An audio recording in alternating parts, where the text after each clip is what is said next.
Yes, sa mga tanan no, mga farmers. Naam gyud mga tanan mga farmers no, og pila ka days ang mga fertile egg mga farmers nga dapat i-store sa ato ang ref or adto sa chiller mga farmers. So dapat ang mga itlog mga farmers or fertile egg mga farmers is dapat ah, sa experience na mo dapat 10 days lang mga farmers para ma achieve gyapon na to ang fertility rate na to mga farmers, hatching rate nga taas mga farmers. So mana siya 10 days mga farmers sulod sa ref gyapon ang itlog mga farmers niya. After na mga farmers, panington man na ang itlog no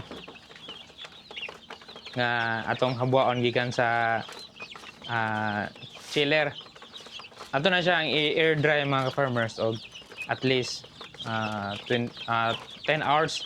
So ato na siya ang i-unload sa chiller morning tapos evening na to na ibutang siya, air dry na to na siya for a day tapos isulod dayon na to sa seater mga farmers. So mao na atong seater mga farmers kani siya. So naka-off ni siya karon, seater incubator naka-off ni siya karon kay wala tay load. To na to giload sa isa na to ka backup kay gamay ra man atong collection no. So mo na siya tapos ato siyang isulod diri after 10 days no, after mauga.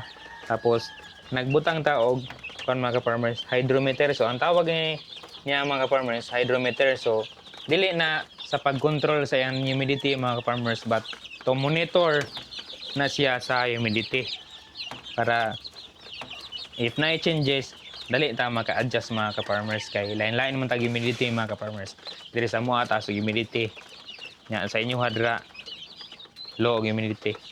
So dili tanan na nga pare-pareha og humidity kay mao lang ang uban may plug and play lagi pero dapat na-calibrate po na ang iyang humidity mga farmers.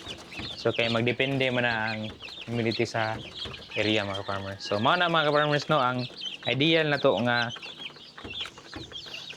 storage sa itlog is dapat 10 days lang mga farmers kung gusto na to i-achieve ang high hatching rate mga farmers. So mao na mga farmers, salamat kay subadan na og happy farming sa tanan og God bless amping takanunay mga farmers.